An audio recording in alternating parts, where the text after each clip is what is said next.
비가 안 와서 여러 작물들이 이제 피해를 보고 있었는데 이 식물들이 얼마나 좋아하는지 모르겠습니다. 역시 하나님께서는 때에 따라서 비를 주시고 또 우리가 필요할 때 필요를 채우시는 하나님을 또 이 비를 통해서 경험하게 되는 것 같습니다.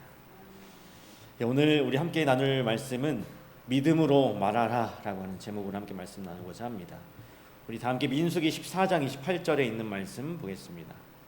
민수기 14장 28절 말씀입니다. 우리 다 같이 읽겠습니다. 그들에게 시작. 그들에게 이르기를 여호와의 말씀에 내 삶을 두고 맹세하노라. 너희 말이 내 귀에 들린 대로 내가 너희에게 행하리니. 이 말씀은 하나님께서 우리의 말을 얼마나 중요하게 여기시는지 분명히 보여주고 있습니다. 우리의 말이 하나님의 귀에 들리는 대로 우리에게 이루어진다는 아주 놀랍고도 때로는 좀 두려운 약속이에요. 이 말씀이 오늘 우리의 삶에 깊이 뿌리 내려서 우리의 삶에 놀라운 변화가 찾아왔으면 좋겠습니다. 우리 말이라고 하는 것은 우리의 영적 상태를 비추는 거울이라고 할 수 있는데요. 우리가 몸이 이제 아프기 전에 다양한 증상으로 신호를 보냅니다. 예를 들어서 이런 게 있대요. 손바닥이 유난히 붉은색을 띠면, 혹시 아세요? 유난히 붉은색을 띠면 간 기능에 좀 문제가 있을 수 있다. 손바닥을 보게 되죠. 또 폐가 좋지 않을 때에는 손바닥이 아주 하얗게 또 변하는 경향이 있다고 해요. 또 손에 땀이 많으면 이 다한증일 수 있지만 때로는 이 갑상선 기능에 좀 문제가 생겼을 수도 있다라고 합니다. 또 우리의 눈가가 파르르 떨리는 그런 경험을 하죠. 피로 누적이 되거나 수면 부족이거나 마그네슘 부족 같은 경우에 이 영양결핍을 나타낼 때 이런 증상이 있다고 합니다. 이렇게 우리 몸은 갑작스럽게 병에 걸리는 것이 아니라 스스로 자가 증상을 미리 나타내어서 우리의 건강 상태를 좀 점검할 수 있도록 도와줍니다. 그래서 이 모든 증상들이 우리의 몸이 보내는 소중한 신호들인데요. 그렇다면 우리의 이 신체 말고 영적인 상태는 무엇으로 우리가 알 수 있을까요?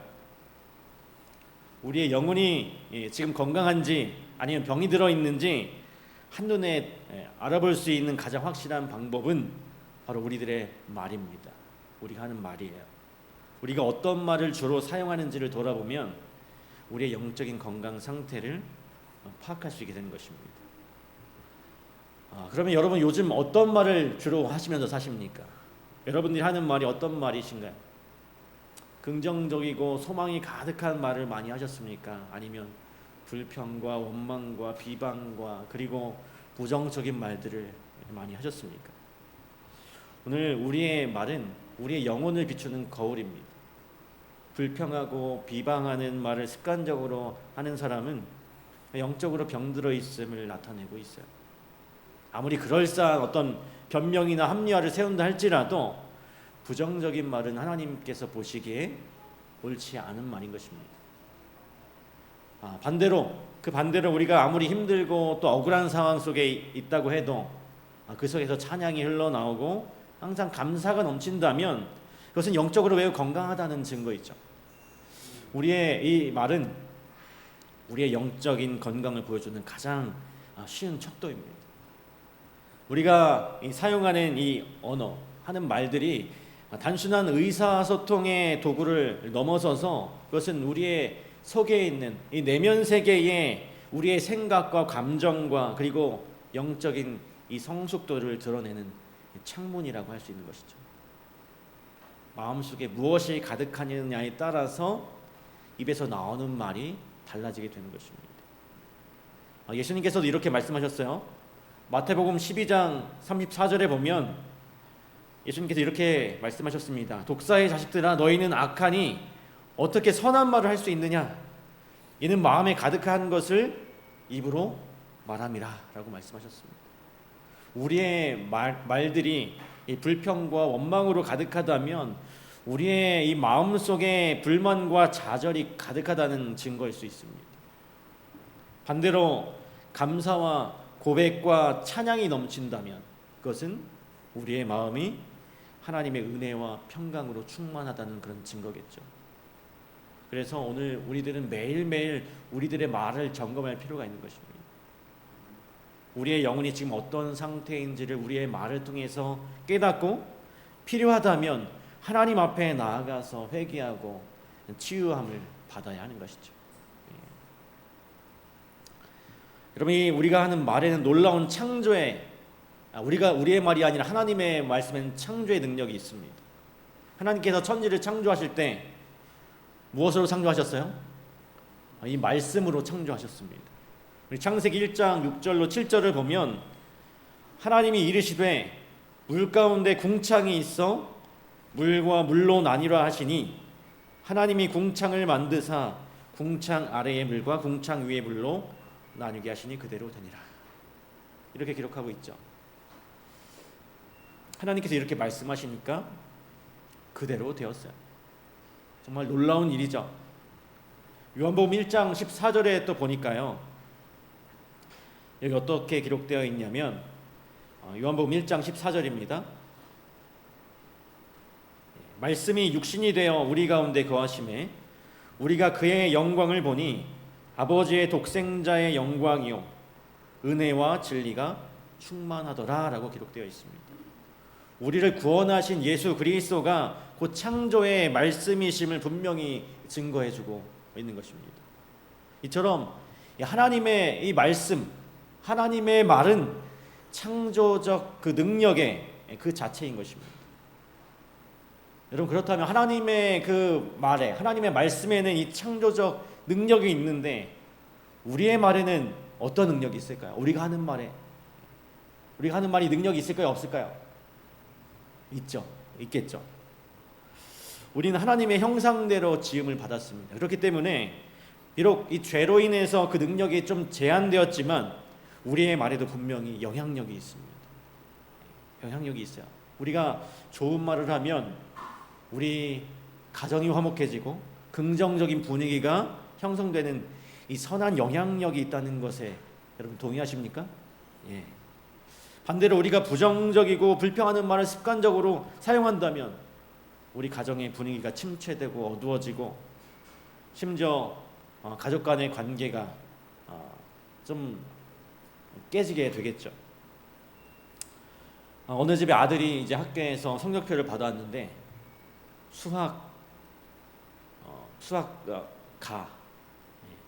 가가 끝이죠. 수미양가, 가, 과학 가, 역사 과, 영어 가, 국어 가. 근데 한 가지만 A를 받았어요. 체육, 수. 이렇게 받아왔습니다. 여러분이 만약 부모라면 어떻게 하실 것 같아요? 자식에게? 아마 대부분의 부모라면 크게 혼을 냈겠죠. 예. 하지만 이 아버지는, 그 가정의 아버지는 저녁에 이 아들을 불러서 체육을 너무 잘했구나, 술을 맞았구나, 근데 독보적으로 하나만 열심히 하는 건 별로 좋지 않아, 골고루 열심히 해보렴, 이거 칭찬해줬다고 합니다. 이렇게 칭찬해주니까 이 아이가 그 칭찬을 듣고 공부를 잘하게 되었을까요? 못하게 되었을까요? 예. 놀랍게도 이 아이는 이 아빠에게 칭찬을 받고 싶어서 다른 과목들도 열심히 해가지고 공부의 성적이 올랐다는, 진짜인지 가짜인지 그런 이야기가 있다고 합니다. 이처럼 긍정적인 말 한마디는 사람의 마음을 움직이고 삶을 변화시키죠. 그래서 놀라운 영향력을 가지고 있는 것이 우리들의 말인 것입니다. 우리의 말이 마치 씨앗과 같아요. 어떤 씨앗을 뿌리느냐에 따라서 어떤 열매를 거두게 될지가 결정됩니다. 칭찬과 격려의 그런 씨앗은 사랑과 성장의 열매를 맺게 하지만 비난과 불평의 씨앗은 불화와 좌절의 열매를 맺게 하는 것입니다. 물론 우리가 다 죄인이기 때문에 하나님과 같은 무한한 창조의 능력은 없어요. 우리의 말에, 우리의 마음에 죄가 있어서 우리가 하는 말에 영향력은 급격하게 떨어지는 경향이 있습니다. 여러분 한번 주위를 한번 둘러보면 남을 칭찬할 때, 남을 칭찬하는 말을 할 때 뭐 한 30분 이상 쉬지 않고 칭찬하는 사람 보셨습니까? 남을 칭찬할 때 보통 뭐 그 사람 참 괜찮아 뭐 이렇게 하다가 한 10분 이상 뭐 칭찬하는 말을 듣는 것을 뭐 듣기 어렵죠. 그런데 반대로 누군가 험담할 때 어떻습니까?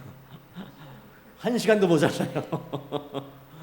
우리가 죄인이기 때문에 그렇습니다. 그러나 성경은 우리가 어떤 말을 하든 그 말에 생명과 죽음의 권세가 있다고 분명히 말씀합니다. 우리 잠언 13장 2절은 사람은 입의 열매로 말미암아 복록을 누린다라고 말하고, 또 18장 21절은 더 직설적으로 죽고 사는 것이 이 혀의 힘에 달렸다라고 이야기합니다. 그래서 혀를 쓰기 좋아하는 자는 혀의 열매를 먹으라고 기록하고 있어요. 다시 한번 질문하겠습니다. 요즘 여러분 어떤 말을 자주 하면서 사십니까? 혹시 뭐 좀 아이고 죽겠다 라는 말 하면서 사십니까? 배고파 죽겠다, 기뻐 죽겠다, 힘들어 죽겠다, 더워 죽겠다. 우리 마치 이 죽을 것처럼 살아가는지도 모르겠어요. 이것이 바로 이 말의 영향력 때문에 그렇습니다. 오늘 우리의 말, 내 말이 나를 바꾼다라고 하는 사실을 기억하시기 바랍니다. 내가 말하는 대로 바뀌는 역사, 내가 말하는 대로 역사가 바뀔 수가 있어요. 오늘 본문의 말씀이었던 민수기 13장 28절, 하나님께서 내 귀에 들린 대로 내가 너희에게 행하리니 라고 약속하고 있습니다. 우리가 어떤 사람인지는 말로 표현되지만 더 중요한 것은 우리가 말한 대로 그렇게 우리가 만들어지기도 한다는 사실이에요. 그래서 우리의 말이 나를 바꾸고 나아가서 주변의 모든 사람을 바꿀 수 있다는 사실입니다. 우리 코카콜라의 전 회장이었던 로버트 우드러프가 아주 유명한 말을 했죠. 내 혈관 속에 흐르는 것은 피가 아니라 뭐라고 했습니까? 코카콜라가 흐른다 라고 말했어요. 그의 혈관에 진짜 코카콜라가 흐르고 있었을까요? 아니죠. 그는 자신이 열정적으로 바라는 것을 마음을 담아서 말로 표현함으로써 그것을 현실로 만들어내고자 했던 것입니다. 이것을 기독교적으로, 신앙적으로 우리는 믿음이라고 부릅니다. 보이는 것을 말하는 것이 아니라 마음을 담아서 내가 기대하는 것, 내가 보고 싶은 것을 말하는 것이 바로 믿음이죠. 그래서 우리는 어떻게 말해야 할까요? 믿음으로 말해야 하는 것입니다. 믿음으로 말하고 믿음으로 행동해야 하는 것이죠. 여러분, 이스라엘 백성들이 출애굽해서 홍해 앞에 섰을 때의 상황을 한번 떠올려 보세요. 뒤에는 이제 애굽 군대가 맹렬히 쫓아오고 있고 앞에는 시퍼런 홍해가 마치 장벽처럼 가로막고 있었습니다. 이때 이스라엘 백성들이 뭐라고 이야기했습니까? 우리 출애굽기 14장 11절에 보니까 그들이 또 모세에게 이르되 애굽에 매장지가 없으므로 당신이 우리를 이끌어내어 이 광야에서 죽게 하느냐? 이렇게 불평합니다. 그런데 사실 이 백성들이 한 이야기가 사실이에요? 거짓이에요? 지금 이 상황이? 거짓인가요? 뒤에 애굽 군사가 쫓아오고 앞에 홍해가 가로막고 있는 것이 사실이죠. 사실이었어요. 객관적으로 거짓말한 것은 아니었습니다. 틀린 말이 아니라 맞는 말이었어요. 그러나 그들은 눈에 보이는 그대로의 사실만을 이야기했습니다. 인간적인 시각으로 볼 때 그 상황을 보고 절망하지 않을 수 없을 만큼 어려운 상황에 처해 있었던 것은 맞았어요. 그들은 그 사실을 이야기했던 것입니다. 그런데 여러분, 모세는 그 당시에 그 자리에 똑같이 있었던 이 모세는 그 사실을 보면서도 다른 이야기를 했어요. 14장 13절에 보니까요, 모세가 백성에게 이르되 너희는 두려워하지 말고 가만히 서서 여호와께서 오늘 너희를 위하여 행하시는 구원을 보라. 너희가 오늘 본 애굽 사람을 영원히 다시 보지 못하리라.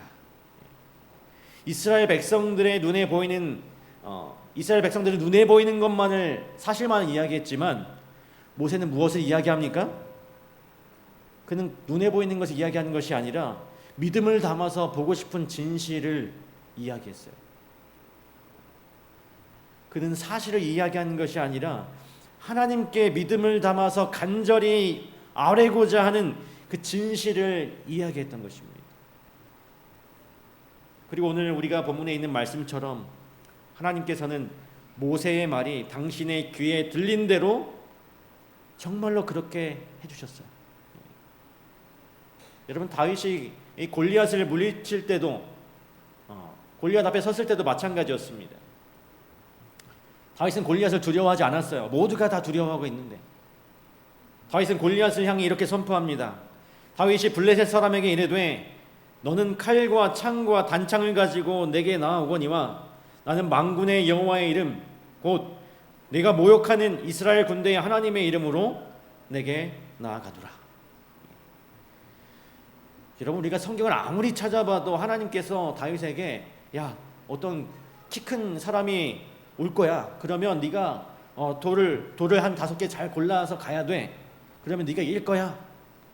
라고 이렇게 하나님께서 다윗에게 말씀해 주신 적이 없어요. 승리를 약속하신 구절이 없습니다. 그러나 다윗은 하나님을 향한 믿음으로 선포했어요. 그리고 누가 그 말을 들으셨습니까? 하나님께서 들으셨어요. 그리고 내 귀에 들린 대로 하나님께서 그렇게 행하셨다는 사실인 것입니다. 오늘 우리는 사실을 이야기하는 사람입니까? 아니면 진실을 이야기하는 사람입니까? 예. 오늘 우리는 눈앞에 보이는 현실만을 이야기하는 것이 아니라 믿음을 담아서 보고 싶은 것을 하나님의 마음을 담아서 이야기하는 그런 진실을 이야기하는 우리 모두가 되기를 간절히 소망합니다. 오늘 설교의 제목은 믿음으로 말하자였어요. 우리가 죄인이기 때문에 믿음으로 말하는 것은 결코 쉽지 않습니다.